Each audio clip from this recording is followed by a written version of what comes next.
الحمدللہ رب العالمین والصلاة والسلام علی سید المرسلین وخاتم النبیین وعلی اہل بیتہ الطیبین الطاہرین واصحابہ المقربین المعظمین.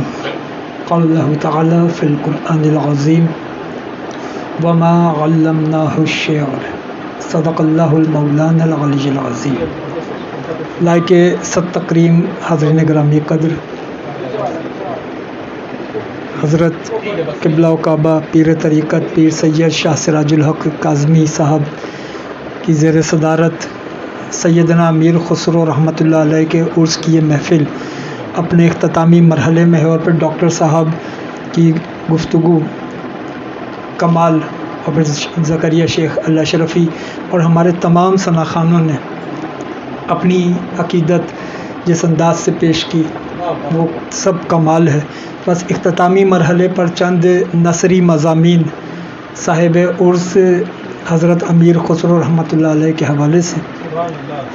رب ذوالجلال نے ارشاد فرمایا آقا دو جہاں علیہ الصلوۃ والسلام کی نسبت وما علمناہ الشعر، ہم نے اپنے حبیب کو شعر نہیں سکھایا، ہم نے اپنے رسول کو شاعری نہیں سکھائی ہے، شعر نہیں سکھایا ہے. اب سوال یہ ہے کہ شعر کہنا یہ تو ایک کمال ہے، شعر کہنا ایک کمال ہے، تو وہ ذات جس میں ہر کمال موجود ہے یہ کمال کیوں نہیں؟ یہ کمال کیوں نہیں؟ رب ذوالجلال فرما رہا ہے کہ ہم نے اپنے حبیب کو شاعری نہیں سکھائی. اگر شاعری اتنی ہی ایسا ہی شجر ممنوع ہوتی تو حسان بن ثابت کیا کر رہے تھے؟ خلفائے راشدین میں سے ہر خلیفہ راشد کی شاعری موجود ہے، صوفیاء کرام کی شاعری موجود ہے. آقا دو جہاں نے شعر سنے، شعر پسند بھی کیے، تو پھر رب ذوالجلال نے کیوں فرمایا کہ ہم نے اپنے حبیب کو شعر کہنا نہیں سکھایا؟ اس کی ایک خاص وجہ ہے. وجہ یہ ہے کہ شاعری کا ایک مزاج ہوتا ہے. مزاج یہ ہے، میں مذہبی شاعری کی بات نہیں کر رہا، دنیاوی غزلوں کی شاعری. شاعری کا ایک مزاج یہ ہوتا ہے کہ اس میں غلو ہوتا ہے. جب کسی کی تعریف کی جاتی ہے تو اتنی تعریف کی جاتی ہے جتنا بڑا وہ نہیں ہوتا، اور جب کسی کی مذمت ہوتی ہے تو اس کو اتنا برا بتاتے ہیں جتنا برا وہ نہیں ہوتا. شعراء ہمیشہ حد اعتدال سے تجاوز کرتے ہیں. اب اس کی بہت ساری مثالیں ہیں، میں ایک مثال پیش کر دوں. بہادر شاہ ظفر بیمار پڑ گئے، پھر صحت یابی ہو گئی. جب بہادر شاہ ظفر کو صحت ملی تو شاہی محل میں جشن صحت منایا گیا. جشن صحت منایا گیا تو تمام لوگ بادشاہ سلامت کی خدمت میں پیش کرنے کے لیے تحائف لے آئے. اب غالب فقیر آدمی غزل لکھ کر لے گیا، غالب ایک کلام لکھ کر لے گئے، اور غالب نے بہادر شاہ ظفر کے جشن صحت میں جو کلام پڑھا. اب آپ اس میں غلو دیکھیے گا، اب آپ دیکھیے گا اس میں غلو کیسا کیا ہے غالب نے. پھر اس انداز سے بہار آئی. اب یہ بہادر شاہ ظفر کا جشن صحت، غالب کہتا ہے پھر اس انداز سے بہار آئی کہ ہوئے مہر و ماہ تماشائی. پھر اس انداز سے بہار آئی کہ ہوئے مہر و ماہ تماشائی. سبزے کو جب کہیں جگہ نہ ملی بن گیا روئے آب پر کائی. سبزے کو جب کہیں جگہ نہ ملی بن گیا روئے آب پر کائی. دنیا کو خوشی کیوں نہ ہو غالب شہ دیندار نے شفا پائی. اب آپ اس میں غلو کا اندازہ خود لگا لیں. تو اس لیے اگر نبی کو اللہ شاعری کا وصف بھی عطا کرتا تو نبی جب کوئی بات کہتے تو لوگ کہتے یہ تو شاعری ہے. نبی کی بات کو سنجیدگی سے نہیں سنتے، حضور کی بات کو ویسا نہیں سمجھتے جیسا حضور فرما رہے ہیں. اس لیے رب ذوالجلال نے فرمایا وما علمناہ الشعر، ہم نے اپنے حبیب کو شعر نہیں سکھایا، اس لیے کہ یہ جو کہتا ہے عین حق کہتا ہے.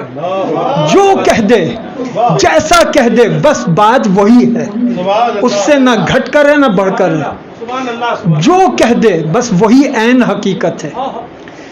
اور پھر جب شعر سرور کون و مکان کے لیے کہے گئے. اب اس میں غلو ممکن نہیں ہے، اس لیے کہ نبی کو صرف خدا نہ کہو، پھر جو کہو کم ہے. نبی کو صرف خدا نہ کہو، باقی جو تعریف میں کہو وہ کم ہے، کم ہے. صحابہ کرام نے شعر کہے، پھر تابعین نے، تبا تابعین نے. اب میں تو آ رہا ہوں امیر خسرو کے شعر پر. امیر خسرو نے جب سرکار کی بارگاہ میں اپنی عقیدت پیش کی تو سرکار کے شمائل، حسن و جمال کس مہارت سے بیان کیے. کہنے لگے اے چہرے زیبائے تو رشک بتان آزری. ابراہیم علیہ السلام کا چچا آزر وہ بت بناتا تھا، اس کے بنائے ہوئے بتوں کی خاص بات یہ ہوتی تھی خوبصورت بہت ہوتے تھے، خوبصورت مجسمے بناتا تھا. امیر خسرو نے کہا اے چہرے زیبائے تو رشک بتان آزری، اے حسین چہرے والے تیرا چہرہ اگر آزر کے بت دیکھ لیں تو رشک کریں گے. حسن تو یہ ہے. اے چہرے زیبائے تو رشک بتان آزری، ہر چند وصفت می کنم در حسن زاں بالا تری. حضور میں کتنی ہی تعریف کیوں نہ کروں، میرے الفاظ کم ہیں، آپ کا حسن زیادہ ہے. آفاق ہا گردیدہ ام مہر بتاں ورزیدہ ام، بسیار خوباں دیدہ ام لیکن تو چیزیں دیگری. میں نے کائنات کے گرد چکر لگا لیا، کائنات کی ساری خوبیوں کو جمع کر کے دیکھ لیا، میں نے حسین سے حسین پیکر کو دیکھ لیا، لیکن حضور جب آپ کو دیکھا تو آپ سب سے ہی الگ نظر آئے. حضرت امیر خسرو اس کے بعد فرماتے ہیں من تو شدم تو من شدی، من تن شدم تو جان شدی. من تو شدم تو من شدی، من تن شدم تو جان شدی. تاکس نہ گوید بعد ازیں من دیگرم تو دیگری. میں تجھ میں سما جاؤں تو مجھ میں سما جائے، میں تو ہو جائے تو میں ہو جا، تاکہ پھر کوئی یہ نہ کہے میں اور ہوں تو اور ہے. حضور میں آپ میں فنا ہو جاؤں، فنا ہو جاؤں. حضرت امیر خسرو علیہ الرحمہ نے شاعری کی، لیکن امیر خسرو کی شاعری اور صوفیاء کرام کی دیگر شاعری میں ایک فرق ہے.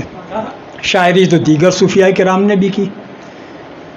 امیر خسرو کی شاعری میں اور دیگر صوفیاء کرام کی شاعری میں فرق یہ ہے کہ امیر خسرو کی شاعری نے زبان کو جنم دیا، ایک زبان کو جنم دیا، ایک زبان کی بنیاد رکھی. ڈاکٹر ابو اللیث صدیقی، ڈاکٹر شہزاد صاحب خوب واقف ہیں، اردو ادب کا کتنا بڑا نام. ڈاکٹر ابو اللیث صدیقی صاحب کا ایک جملہ ڈاکٹر صاحب میں پیش کر رہا ہوں. ڈاکٹر ابو اللیث صدیقی نے لکھا اپنے مقالے میں کہ اردو کو اردو کہہ کر رسوا کیا گیا. اردو کو اردو کہہ کر رسوا کیا گیا اس لیے کہ یہ اردو نہیں تھی، اس لیے کہ یہ اردو نہیں تھی. اردو کہتے ہیں لشکر کو، اور اس کو لشکری زبان کہہ کر رسوا کیا گیا، لشکری زبان. اب میں اس کے مزید اس کے متبادل الفاظ پیش نہیں کر رہا، سنگین ہے. اس کے اہل دانش بیٹھے ہیں وہ سمجھتے ہیں، ڈاکٹر دانش صاحب. تو اب اس کو لشکری زبان کہہ کر رسوا کیا گیا. اچھا وہ لشکر کہتے ہیں، وہ ایک لشکر تھا، اس میں مختلف زبانیں بولنے والے تھے، ان سے زبان اردو وجود میں آ گئی. بھائی وہ کون سا لشکر تھا؟ تو وہ کہتے ہیں وہ لشکر تھا ظہیر الدین بابر کا، ترکی سے چلا تھا، ایران سے ہوتا ہوا ہندوستان آیا ترک افواج کے ذریعے. تو یہ ظہیر الدین بابر کا لشکر تھا، اس لشکر سے اردو نے جنم لیا. اب کتنی بڑی حماقت ہے، اس لشکر کو ابھی اس لشکر کا دور گزرے اس وقت سے 450 سال بھی پورے نہیں ہوئے. اب سے پیچھے جائیں 450 سال بھی پورے نہیں ہوئے، اور اردو کی زبان کی تاریخ 700 سال پرانی ہے. 700 سال پرانی تاریخ ہے، تو اس لشکر سے زبان کیسے جنم لے سکتی ہے؟ تو اردو کے معنی ہے لشکر، لیکن یہ جس کو ہم اردو بولتے ہیں یہ اردو نہیں ہے، یہ ترکی کا ایک اور لفظ ہے. اب یہ ذرا سا ایک باریک بات ہے، ترکی کا ایک لفظ ہے اردو، ہم لکھتے ہیں الف رے دال واو اردو، اس کے معنی ہے لشکر۔ ایک لفظ ہے اردو، الف واو رے دال واو، اردو، اردو کہتے ہیں مرکز کو، اردو کہتے ہیں مرکز کو۔ ہندوستان میں بہت ساری زبانیں بولی جاتی تھیں، لیکن مرکزیت جس زبان کو حاصل تھی وہ اردو تھی، اردو نہیں تھی۔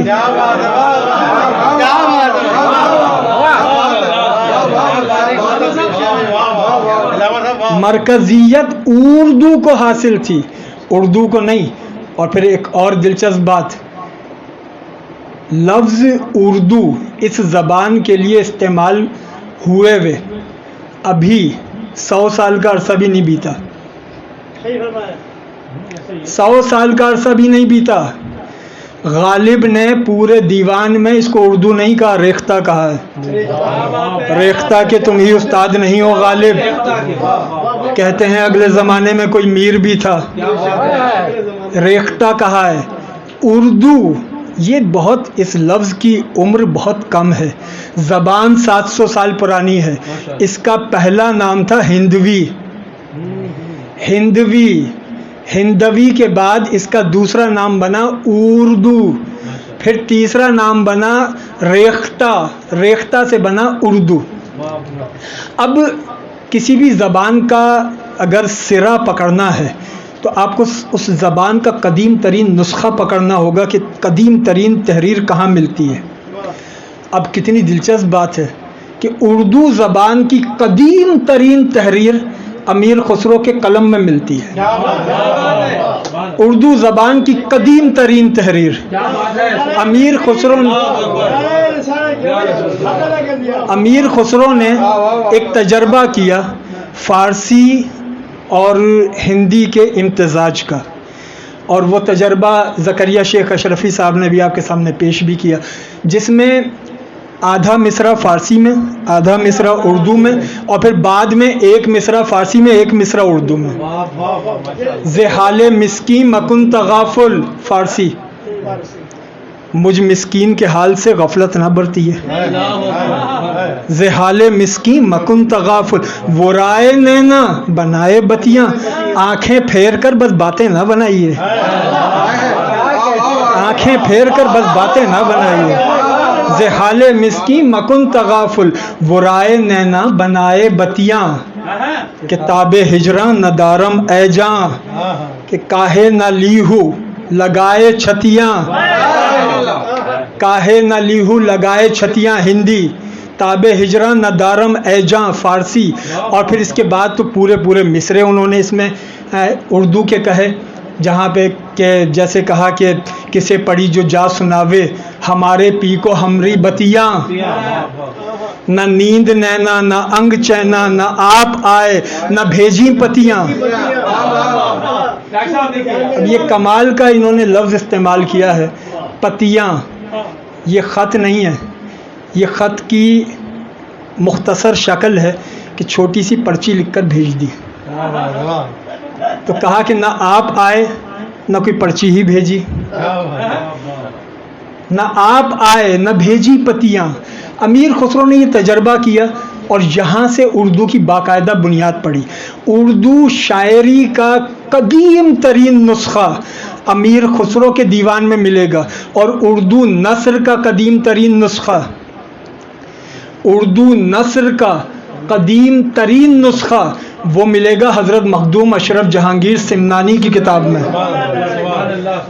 اب مخدوم اشرف جہانگیر سمنانی رحمۃ اللہ تعالی علیہ، آپ کی کتاب ہے اخلاق و تصوف، اخلاق و تصوف، یہ اردو زبان کی پہلی کتاب ہے، اس سے پہلے اردو نثر میں کوئی کتاب نہیں لکھی گئی۔ تو اردو نثر کے بانی اردو نثر کا قدیم ترین نسخہ مخدوم پاک، اردو شاعری کا قدیم ترین نسخہ امیر خسرو۔ تو اردو خانقاہی زبان ہے، لشکری نہیں۔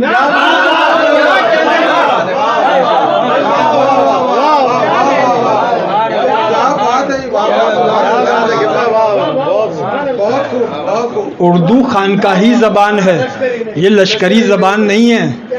اور پھر اس زبان کو امیر خسرو نے جس طرح فروغ دیا، اس زبان کے دامن کو وسعت دی، کیونکہ امیر خسرو ماہر لسانیات تھے۔ امیر خسرو ترکی زبان میں باقاعدہ آپ نے کتاب لکھی ہے، پرتگالی زبان میں امیر خسرو نے باقاعدہ کتاب لکھی، 191 کتب کے مصنف ہیں، 191 کتب۔ لوگ تو صرف چھاپ تلک سے ہی جانتے ہیں نا امیر خسرو، لوگ تو سمجھتے ہیں بس وہ امیر خسرو وہ چھاپ تلک والے۔ 191 کتب، اور یہ 191 کتب کے اگر میں موضوعات آپ کو بتاؤں، ایک اس میں سے کتاب ہے مثنوی نظامی۔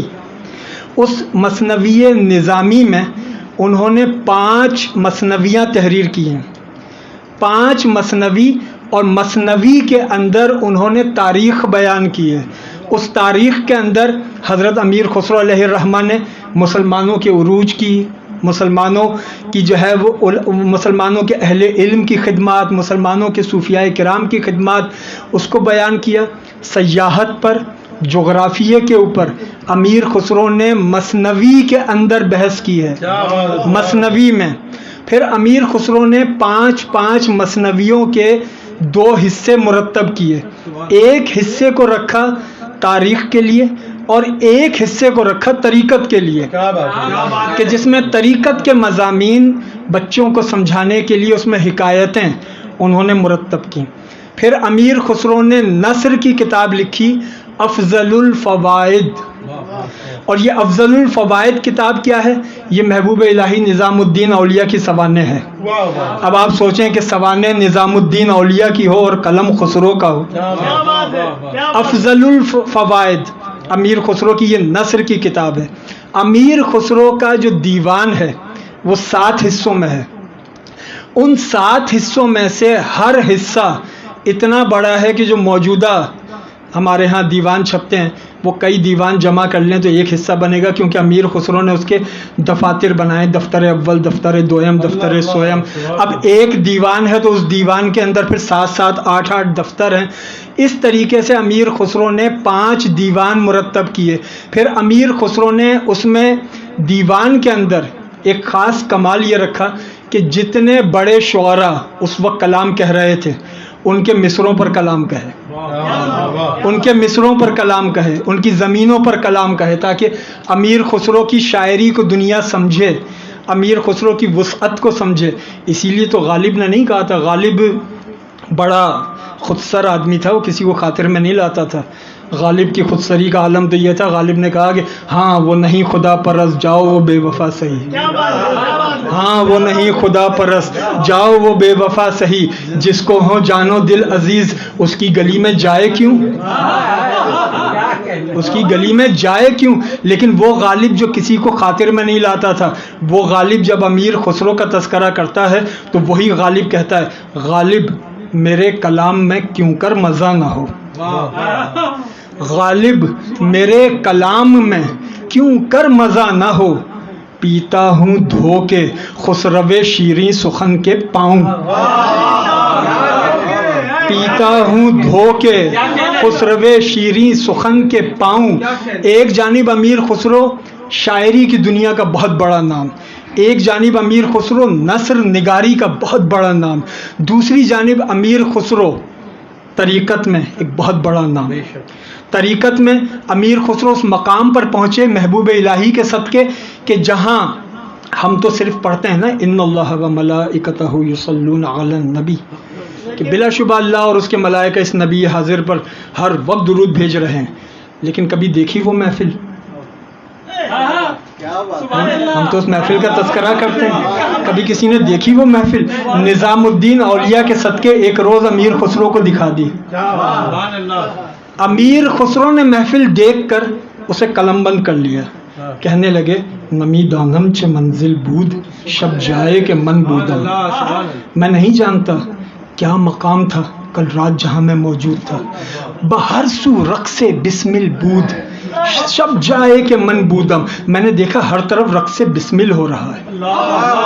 یہ رقص بسمل کیا ہے؟ اب بسمل کے معنی دیکھیے گا فارسی لغت میں۔ بسمل کہتے ہیں پرندے کو اس کے حلقوم پر خنجر چلا دیں، ذبح کریں۔ پرندے کے حلقوم پر جیسے ہی چھری چلائی، شہرگ قطع ہوئی اور پرندے کو چھوڑ دیں، پھر وہ جو پرندہ تڑپتا ہے، اس کیفیت کو کہتے ہیں بسمل۔ اب امیر خسرو کہتے ہیں باہر سو رقص بسمل بود، میں نے دیکھا ہر طرف رقص بسمل ہو رہا ہے۔ عاشق ایسے تڑپ رہے ہیں جیسے شہرگ کٹ گئی ہو۔ تو بھائی یہ کیوں ہو رہا ہے؟ اب خسرو خود ہی وجہ بتاتے ہیں کہ کیوں نہ ہوتا محبوب نے جو حجاب اٹھا رکھا ہے، محبوب جو بے حجاب بیٹھا ہے تو رقص بسمل تو ہوگا۔ تو محبوب کو جب دیکھا تو بے اختیار کہنے لگے پری پیکر نگارے سروا قد لالا رخسارے، پری پیکر ہے، اونچا قد ہے، اور اس کے رخسار دیکھو تو پھولوں کی طرح۔ پری پیکر نگارے سرو قد لالا رخسارے، سراپا آفت دل بود شب جائے کہ من بودم، سر سے لے کر پیر تک پورا سراپا دل کے لیے ایک قیامت تھا، ایک قیامت تھا۔ اور پھر جس کے صدقے یہ منظر دیکھا تھا، جس کے صدقے یہ منظر دیکھا تھا، اب اس کا اندازہ لگائیے گا جس کے غلام کا یہ عالم ہو۔ وہ کہتا ہے کہ خدا خود میر مجلس بود اندر لا مکان خسرو۔ اب دیکھیے محفل کا پورا نقشہ، حاضرین کا حال بھی بتایا بہر سو رقص بسمل، محبوب کا حال بھی بتایا، سراپا آفت دل۔ اب صدارت کون کر رہا تھا؟ انتظامی امور زیر بحث آ رہے ہیں شعر میں۔ صدارت کون کر رہا تھا؟ تو کہتے ہیں خدا خود میر مجلس بود اندر لا مکان خسرو، محمد شمع محفل بود شب جائے کہ من بودم۔ اس محفل میں جو لا مکان میں تھی، بندہ نہیں، خود خدا صدارت کر رہا تھا۔ اور جہاں خدا میر مجلس ہو وہاں بھی شمع محفل مصطفیٰ، شمع محفل مصطفیٰ۔ سورج کی روشنی میں شمع نظر نہیں آتی، لیکن یہ وہ شمع ہے جسے نور خدا خود نمایاں کرے۔ اسی لیے تو محمد شمع محفل بود شب جائے کہ من بودم۔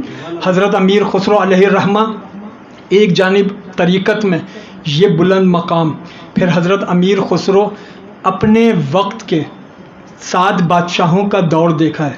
حضرت امیر خسرو نے علاء الدین خلجی کے ساتھ سب سے زیادہ واسطہ رہا۔ علاء الدین خلجی کے دربار میں رہ کر آپ نے کتاب لکھی رسائل اعجازیہ، یہ امیر خسرو کی کتاب ہے جو علاء الدین خلجی کے دربار میں لکھی۔ اس میں علاء الدین خلجی کی مہمات رقم کی ہیں کہ علاء الدین خلجی کے دربار میں کیا ہوتا تھا اور وہاں سے کیا مہم چلتی تھی، اس کا کیا نتیجہ نکلتا تھا۔ تو امیر خسرو ایک بین الاقوامی شخصیت تھے جو بین الاقوامی حالات پر گہری نظر رکھتے تھے کیونکہ تخت شاہی میں تھے، اور دوسری جانب نظام الدین اولیاء کے قدموں میں بھی وہی تھے۔ نظام الدین اولیاء ایک مرتبہ امیر خسرو کے ساتھ ایک بلند مقام پر کھڑے تھے، دیکھا کہ کچھ لوگ مسجد کو جا رہے ہیں ٹوپی پہنے ہوئے، کچھ مندر کو جا رہے ہیں۔ اب جب نظام الدین اولیاء نے اور امیر خسرو نے یہ منظر دیکھا تو نظام الدین اولیاء کہنے لگے امیر خسرو سے، ہر قوم راست راہے دین و قبلہ گاہے۔ ہر قوم کا ایک سیدھا راستہ ہوتا ہے اس کی نظر میں، اس قوم کا اس کی دانست میں ایک دین ہوتا ہے، اس قوم کی ایک قبلہ گاہ ہوتی ہے۔ نظام الدین اولیاء نے کہا ہر قوم راست راہ دین و قبلہ گاہے۔ اسی وقت امیر خسرو نے ہاتھ جوڑ کر کہا من قبلہ راست کردم بر سمت کج کلا ہے، من قبلہ راست کردم بر سمت کج کلا ہے۔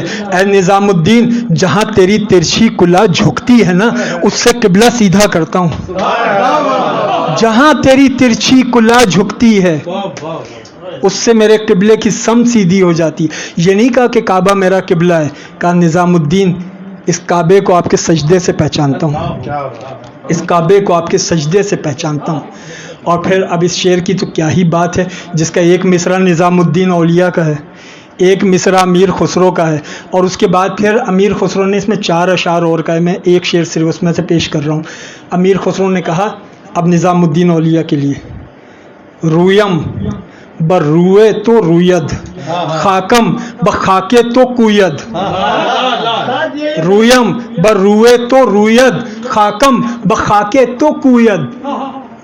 رویم چہرے تو قبلہ گاہے، چہرے تو قبلہ گاہے، کوئے تو سجدہ گاہے.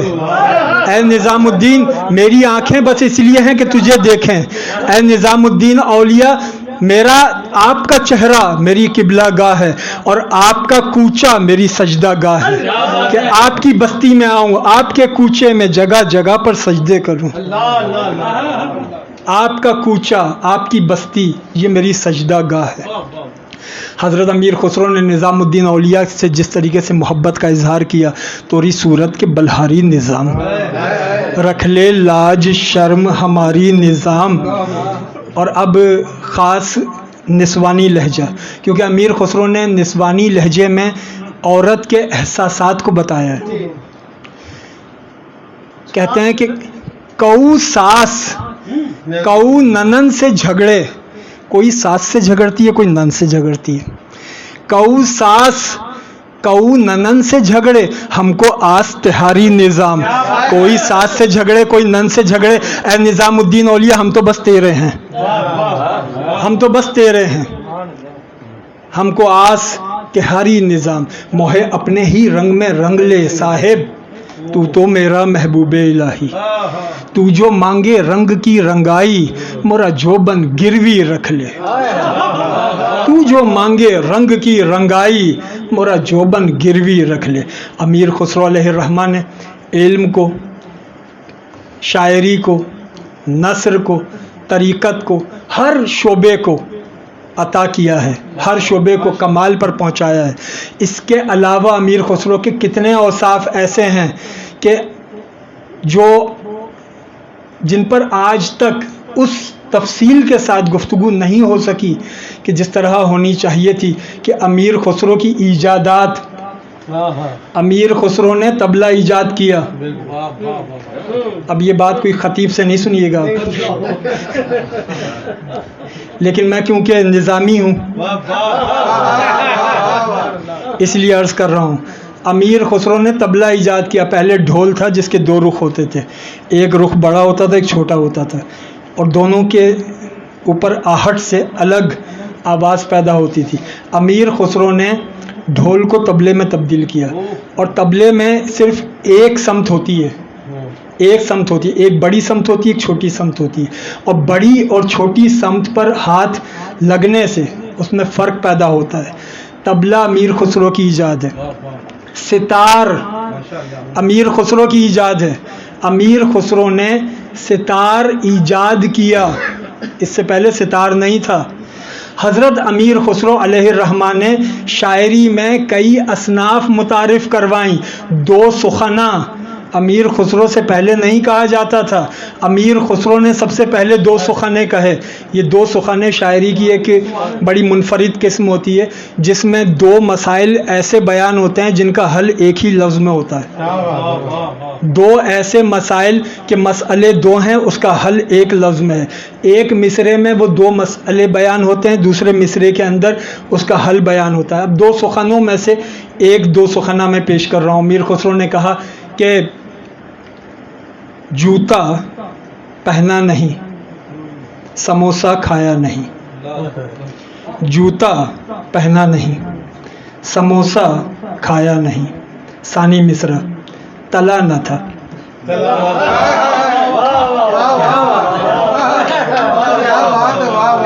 یہ ہے 2 سخنہ.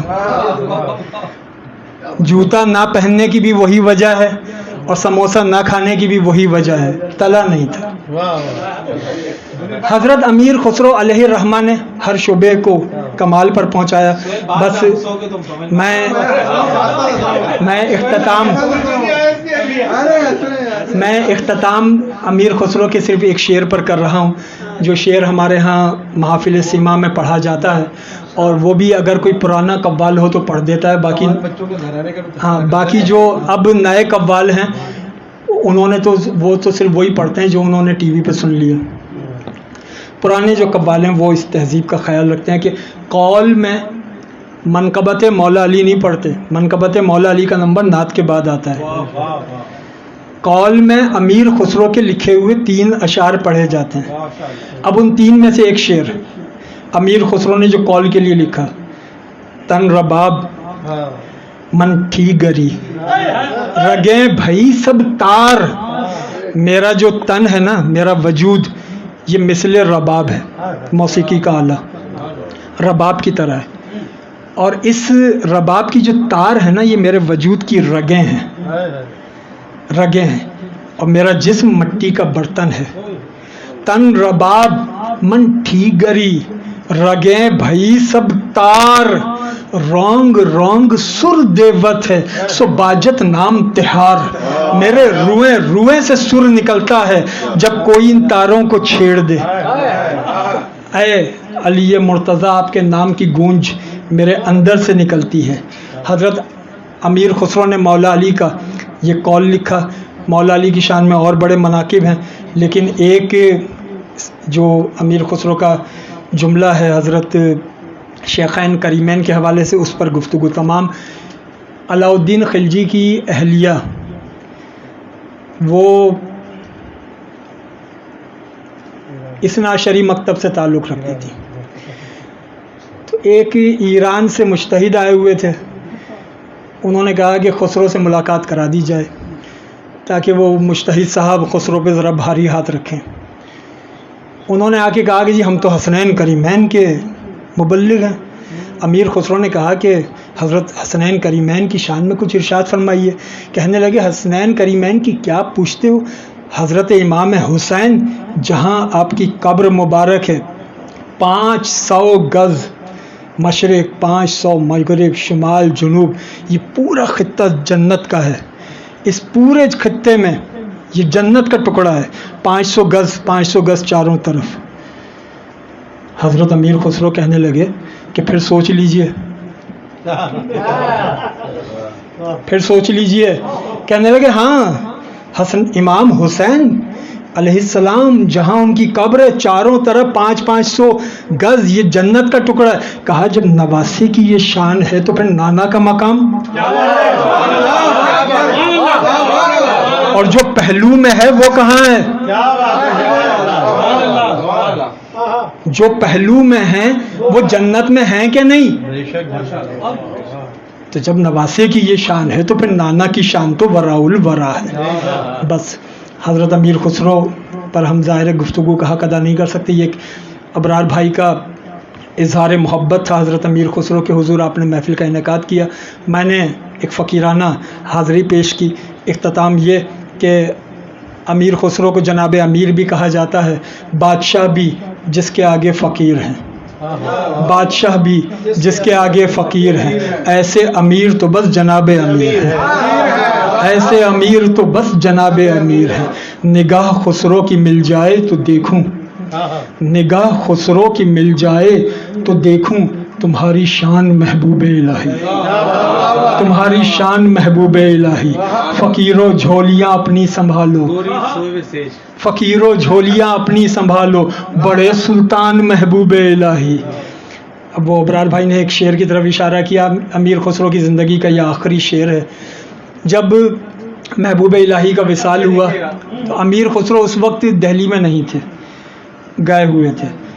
جب آئے تو پتہ چلا محبوب الہی تو پردہ فرما گئے۔ قبر کی جانب بڑھے، پیر بھائیوں نے روکا، کہا کہ محبوب الہی نے منع کیا ہے کہ خسرو کو میری قبر تک نہ آنے دینا، خسرو کے اندر عشق کا وہ الاؤ ہے، وہ پہنچ گیا تو قبر سے نکلنا پڑے گا، اس کو نہ آنے دینا۔ کہا کہ محبوب الہی نے منع کیا ہے، محبوب الہی کا نام سننا رک گئے۔ قبر کو دیکھا جہاں آج خسرو کا مزار ہے، وہاں سے دیکھا دروازے کی اوٹ سے مٹی کی کچی قبر، زندگی کا آخری شعر کہا امیر خسرو نے 725 ہجری 18 ربیع الثانی محبوب الہی کا یوم وصال ہے. 18 ربیع الثانی 725 ہجری، اور پھر ٹھیک 6 ماہ کے بعد 18 شوال 725 ہجری امیر خسرو کا وصال ہے. ٹھیک 6 ماہ بعد اسی تاریخ کو ٹھیک 6 مہینے کے بعد جب قبر دیکھی نظام الدین اولیاء کی، اب زندگی کا آخری شعر کہتے ہیں، گوری صوبے سیج پہ مکھ پہ ڈارو کیس. گوری سیج پر سو رہی ہے، زلفوں سے چہرے کو چھپا لیا، زلفوں سے چہرے کو چھپا لیا. چل خسرو گھر آپ نے سانج بھئی چون دیس، اے خسرو اب اپنے گھر کو جا، چاروں طرف رات پھیل گئی، چاروں طرف رات پھیل گئی. پھر زندگی بھر شعر نہیں کہا، لیکن یہ تو خسرو نے کہا تھا نا، جب نظام الدین اولیاء کی کچی قبر دیکھی، اسی قبر سے جب نظام الدین اولیاء حشر میں اٹھیں گے تو نقشہ کیا ہوگا؟ قبر کا نقشہ تو یہ تھا، گوری صوبے سیج پہ مکھ پہ ڈارو کیس. جب اسی قبر سے نظام الدین اولیاء اٹھیں گے تو نقشہ یہ ہوگا، گوری اٹھی سیج سے، گوری اٹھی سیج سے مکھ سے ہٹایو کیس، گوری اٹھی سیج سے مکھ سے ہٹایو کیس. چل خسرو گھر آپ نے دن بھئی چون دیس، اے خسرو اب اپنے گھر کو چل، چاروں طرف دن پھیل گیا ہے.